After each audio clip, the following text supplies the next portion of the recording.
guys, Rob from Georgia here with you, aka VHS82 apostrophe, with my ongoing closer look into the world of the X-Files. Season 3, episode 20, getting there to the end of another season, man. In the midst of October. Happy October. Hope you're enjoying AMC's Fear Fest and just all the content on YouTube. There's plenty to go around, man. Plus the reviews for Terrifier 3 and all that is up and running, and just a lot going on, man. A lot going on. But here, man, Jose Chung's From Outer Space. Weird episode. Now, I'm not going to get that deep into it. First drops April 12th, 1996. Directed by Rob Bowman. Written by Darin Morgan. Real quick, little piece of trivia. Bowman apparently read the script 15 times, had an 8-hour meeting with Darin Morgan in order to understand all the complicated intricacies of this show. And this show is just off the wall loony, man. It is hard to describe what this is. I don't even know what it is. But I'm just gonna throw a lot of just things at you real quick instead of try to get in and tear this thing up, because it's weird. You just need to see it. It's one of those episodes where you just gotta see. But one thing I did not know that I came across in the trivia, there is also, remember the show Millennium?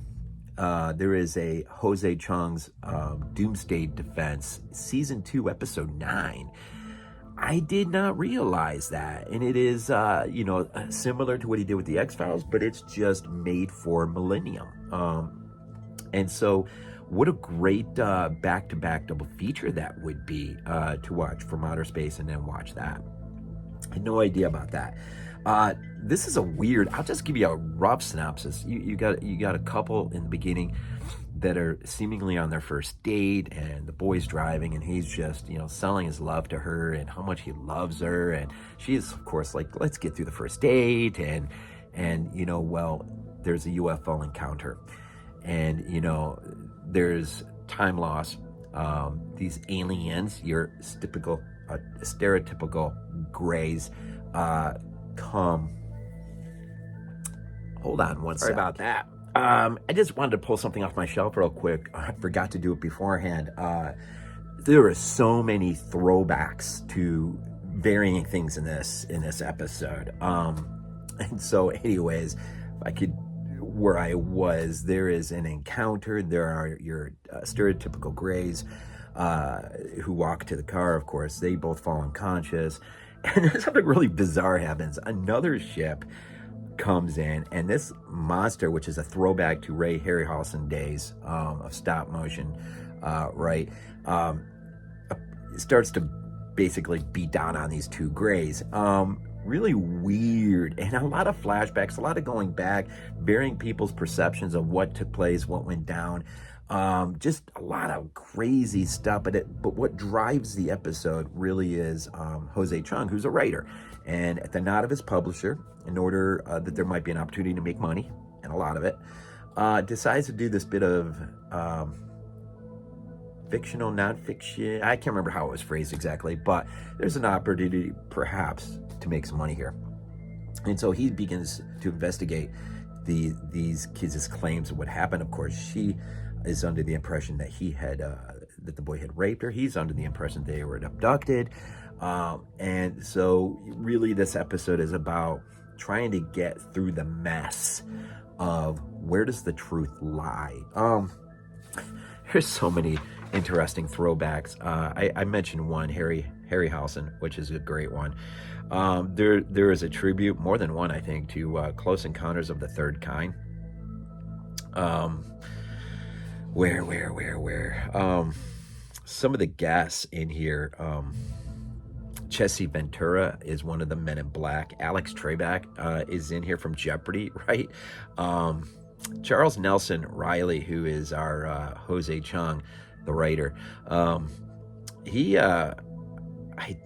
didn't see anything really significant, at least that I knew of, but it did look like he had a pretty long acting career, and he does really play Chung really great. And there is the Millennium thing, right?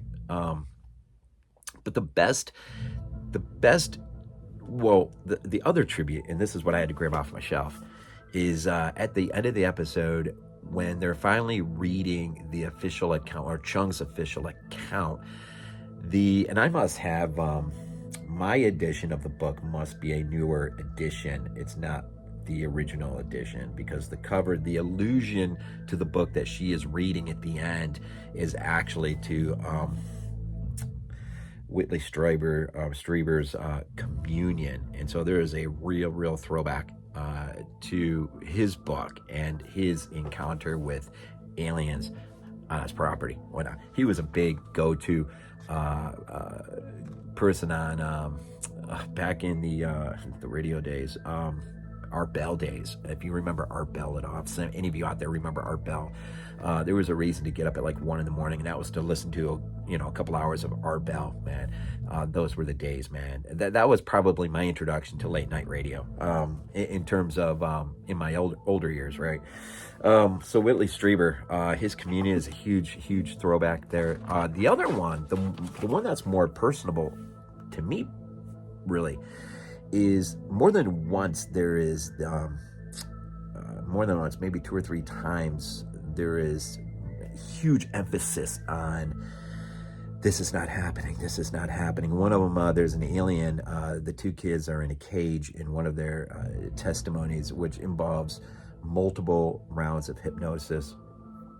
A lot of talk about early government experimentation with this sort of stuff in the 50s.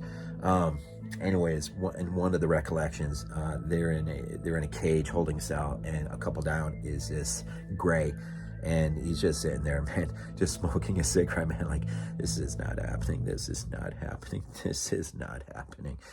And it comes back again in the show, maybe 2 more times, maybe just once. But for me personally, it's one of the great moments later in season 8 in the self-entitled This Is Not Happening. But it's a much more seriously rooted episode in terms of the mythology and in the extraterrestrial lore. But it's Scully who is left there at the very end. I think, is it at the disappearance and not having found? It's right there in the midst of Mulder having disappeared for quite a length of time. I cannot wait to revisit that. But there's a moment where Scully is left there in the moment, in the fleeting seconds of the episode, just crying out to the heavens, this is not happening. And that's what it draws you to, man. If you've been in the show for long enough, you look ahead and you remember, and you're like, wow, I didn't realize that there was sort of a go back to moment.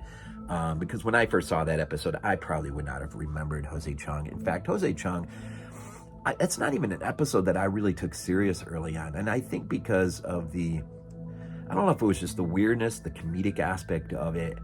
And I mistook it. Looking at it again for this, I was amazed at just how great this episode is. It's almost like you got a smorgasbord, a buffet of just this piece and that piece and this piece, all these moving pieces, and yet they're written in such a way that it all just makes sense, ultimately.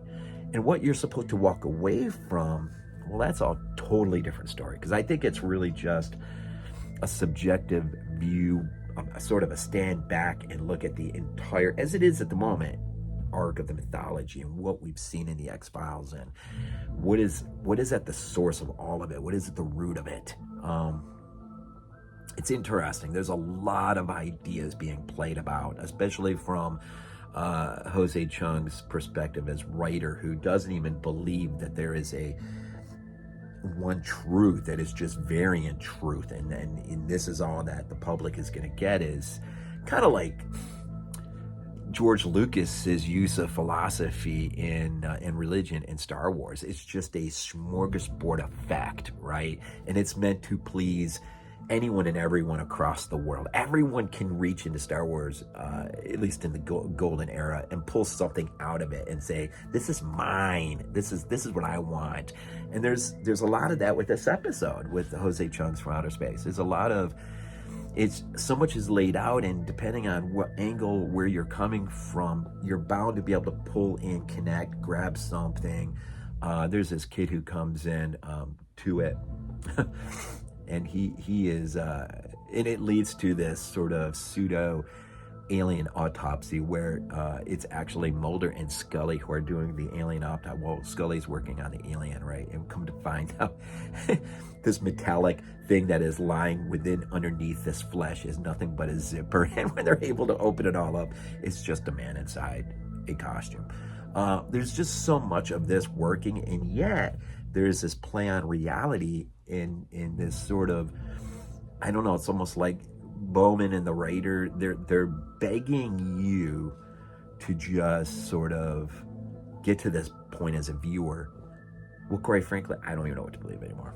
I don't even know. It's all whatever. I don't know. And it's kind of like one of those episodes, but it's so much fun. It's so much fun. And just see Jesse Ventura is a great moment where he basically just, he's a Man in Black, and he drives into this other observer, this guy who works for the electric company. And he is at work, is at home now, having had this experience where he is another observer who sees these two kids as well. And because, at the heart of this story is something really serious, and that is date rape, and that is what could potentially have happened between these two and what this kid could have potentially done. And I don't think you're ever really given a true sort of, yeah, this is what happened. The kid took advantage and he raped her, or this is a government experiment, or is it extraterrestrials, or, I mean, it's just, and it's all super layered over one another to the point where you get to the end and you just sort of like, okay, let's move on, because we'll have shows that will attempt to actually really truly layer up in a good way that try to give you a better picture of at least where Chris Carter wants us to go, wants us to see and think. But this is a neat little excursion off a ramp off the highway into Alice in Wonderland.